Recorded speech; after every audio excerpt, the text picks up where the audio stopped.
কয়েকটা রোজা চলে গেলেই খাবার রুচি একদমই চলে যায়।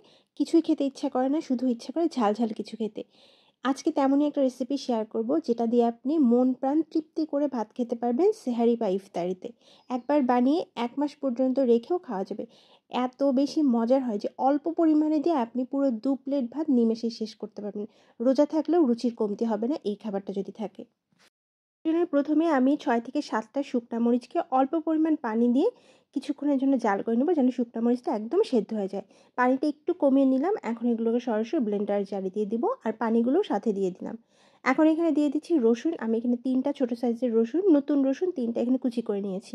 এখন এগুলোকে ব্লেন্ড করে স্মুথ পেস্ট তৈরি করে নিলাম। একপাশে রেখে দিচ্ছি। ব্লেন্ডার জারটা ধুয়ে সামান্য একটু পানি এর মধ্যে দিয়ে দিলাম। চুলায় আবারও ফ্রাইং প্যান বসিয়ে এর মধ্যে সরিষার তেল দিয়ে দিচ্ছি ১ থেকে ২ টেবিল চামচ পরিমাণে। এখন দুটো চাপা শুটকি আগে থেকে ধুয়ে পরিষ্কার করে রেখেছিলাম। এখন এর মধ্যে দিয়ে এগুলো আমি ভালোভাবে ভেজে নিব। খুব বেশি সময় লাগবে না, ১ থেকে ২ মিনিটের মতো সময় লাগবে। ১ থেকে ২ মিনিট এভাবে একটু নেড়েচেড়ে শুটকিগুলোকে আমি ভালোভাবে ধুয়ে নিয়েছি। আর রান্না করার আগে কিন্তু শুটকিটাকে আমি খুব সুন্দর করে পরিষ্কার করে নিয়েছি। নামিয়ে নিচ্ছি। এখন সরাসরি ব্লেন্ডার জারে দিয়ে দিলাম। এরপর এখানে দিয়ে দেবো পেঁয়াজ কুচি। আমি এখানে 1/2 কাপ পেঁয়াজ একটু মোটা করে কেটেছি। এখন এগুলোকে ব্লেন্ড করে নেব। কোনো পানি না দিয়ে ব্লেন্ড করে নিচ্ছি। যে প্যানে শুটকি ভেজেছি, সরিষার তেল থাকা প্যানেই আমি রান্না করব। সরিষার তেলের মধ্যে এখানে আমি 1/3 কাপ পরিমাণে সয়াবিন তেল দিয়ে দিলাম। তেলের পরিমাণটা একটু বাড়িয়ে দিবেন। তেলটা ভালোভাবে গরম হয়ে আসলে এর মধ্যে দিয়ে দিলাম শুকনা মরিচ এবং রসুনের যে পেস্টটা করে রেখেছিলাম সেগুলো। তারপর সামান্য একটু লবণ দিয়ে এটাকে আমি ততক্ষণ পর্যন্ত রান্না করব যতক্ষণ না রসুনের কাঁচা গন্ধটা একদম চলে যাচ্ছে। যেহেতু ছিটতে শুরু করবে, যার কারণে এখানে একটু সামান্য লবণ কিন্তু দিয়ে নিতে হবে।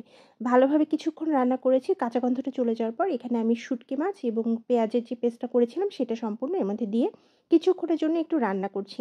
ভালোভাবে মিক্সড করে নেওয়ার পর এখানে হলুদ গুঁড়ো দিয়ে দিলাম 1/2 চা চামচ আর লাল মরিচ গুঁড়ো 1/2 চা চামচ থেকে একটু বেশি। ঝালটা নিজস্ব পছন্দ অনুযায়ী দিবেন। কেউ যদি ঝাল কম খেতে চান সেভাবে দিতে পারেন। তবে এই পরিমাণে কিন্তু খুব বেশি ঝাল এখানে হয়নি। এখন অনবরত নেড়েচেড়ে এগুলোকে ততক্ষণ রান্না করব যতক্ষণ না পেঁয়াজ, কাঁচা মরিচের গন্ধটা পুরোপুরিভাবে চলে যাচ্ছে। কিছুক্ষণ রান্না করার পর এখানে আমি ব্লেন্ডারের জারটা ধুয়ে সামান্য একটু পানি আর স্বাদমতো লবণ দিয়ে একদম অনবরত আমি এখন নেড়েচেড়ে শুধুমাত্র রান্না করব। বারবার নেড়েচেড়ে রান্না করব, এতে করে নিচ থেকে পড়ে যাবে না।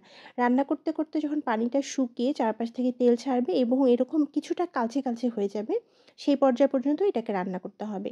এরকম একটু কালচে করে রান্না করব, এতে করে কিন্তু অনেকদিন পর্যন্ত ভালো থাকবে।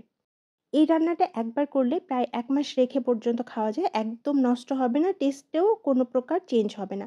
চাপা শুটকির এত বেশি গন্ধ যে আপনি এটা খুব সামান্য একটু দিয়ে কিন্তু অনেকগুলো রান্না করতে পারবেন। আর এই অল্প পরিমাণ চেপা শুটকি দিয়ে এটা রান্না করার পরও কিন্তু এটার স্মেলটা খুবই দারুণ ছিল।